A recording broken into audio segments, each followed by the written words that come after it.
Hey, we have art and culture coming up. I know, on this show, who would have thought it? This is true, really, with art and, well, culture sort of stuff, I think. I haven't really read the whole story yet, so we'll see. Listen, if you'd like to learn with us as we go through these marvelous stories, like, subscribe, and follow This Is True Really News at your favorite streaming position on the dial. Old radio habit. What do you do? Like, subscribe, and follow us. If you have a story for us, a comment, an opinion, you can either lob it there in the comment section or mail it off to us at TITR@netradio.network. Thank you. This is True, Really News with Scott Combs and Tony Vercanis. All the news you're about to hear is true. Really? As far as you know. Speaking of artwork, Okay. a man has been arrested. Was his name Art? No, after his car was found perched atop a metallic cylinder in a Scottstown roundabout. That took work. Officers were called to Scott Street in Annan, Dumfriesshire. Scott Street. Dumfriesshire. At around 5:10 a.m. the other day. Still obsessing on the Scott Street. I like it. Reports a vehicle had been abandoned. Images from the scene showed a black Honda Civic balanced about a meter off the ground on a cylinder within the roundabout on the B721. Now, here's the thing. It was the cylinder is like this. The car is just perched, boom, just flat right on top of it, and you don't see anything around it like a ramp. So this took some work.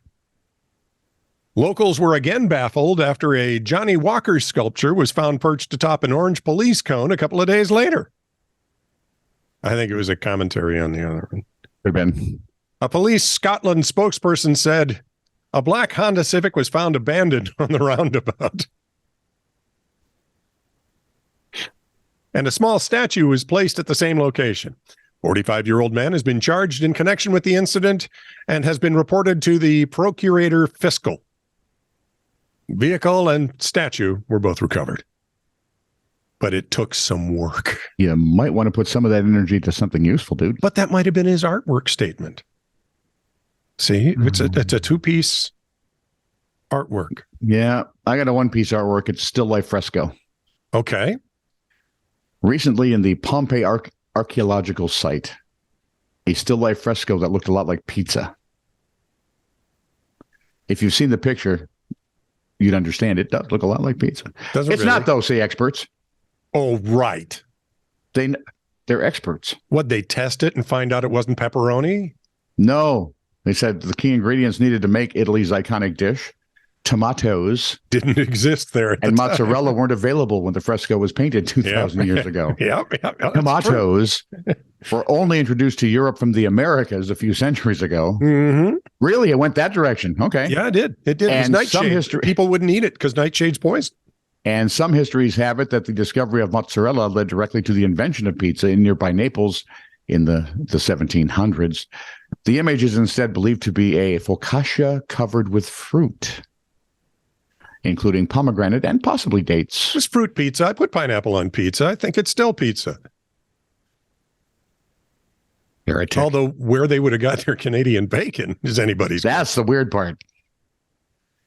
There are also spices, a type of pesto, experts say. In the fresco, it is served on a silver plate, and a wine chalice is standing next to it. So no, it's not pizza. The contrast of the frugal meal served in the luxurious setting denoted by the silver tray is not unlike modern-day pizza, which was born as a poor man's dish in southern Italy. The ancient Roman city of Pompeii, of course, was destroyed in the eruption of nearby Mount Vesuvius in 79 AD. This is the fun one. It was sudden. It was deadly. Everything kind of froze in place. That's how I want to go. It got nearby Herculaneum, too, didn't it? Yeah. I just want to look at Rob and go, what the and then for the rest of eternity, there I'll be just, what the you know.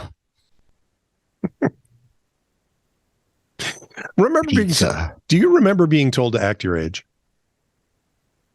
I'm still told to act my age. Research shows that the guidance is not as applicable to older adults. In fact, it may actually be healthiest to pretend you're younger than you are, as delusional as it may sound. I still get told to grow up. Me too, even by the kids of that age. In one study, participants said they felt an average of 11.5% younger than their chronological age. The study also found that as time goes on, subjective age is getting younger for middle-aged and older adults. Other research has discovered links between a younger subjective age and actual measures of health, including longevity, greater life satisfaction, and lower dementia risk. Do you hear that, Ted? We know that those who feel younger are healthier, says psychologist Marcus Wetstein, who co-authored the study. I'm sorry, what are you talking about?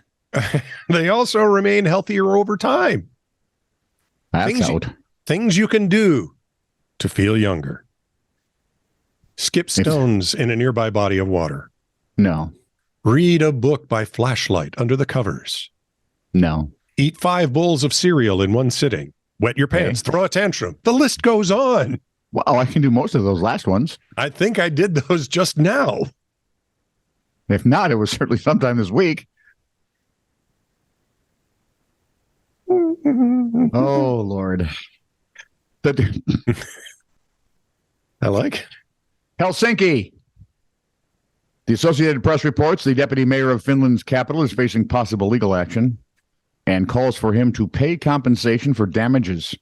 There are also calls for him to resign after he was caught rather red-handed spray painting graffiti in a railway tunnel. What? Dude, I think I speak for the entire at your age. Everybody. Finnish Transport Infrastructure Agency told public broadcaster YLE that cleaning up the graffiti illegally painted by Paavo Arhimäki, one of the 4 deputy mayors of Helsinki, cost the city almost $3,800. The 46-year-old and a friend were caught by guards in a rail tunnel in eastern Helsinki just after they had completed graffiti work, which Finnish street artist experts say looked partly inspired by work seen in New York City in the 1970s. Oh, I thought it was going to be a whole Banksy thing. No, it was kind of retro. Okay. So good. This was retro graffiti that still cost $3,830 for the city to clean by a deputy mayor. Act your age, dude. This is true, really news. Send email to TITR@netradio.network.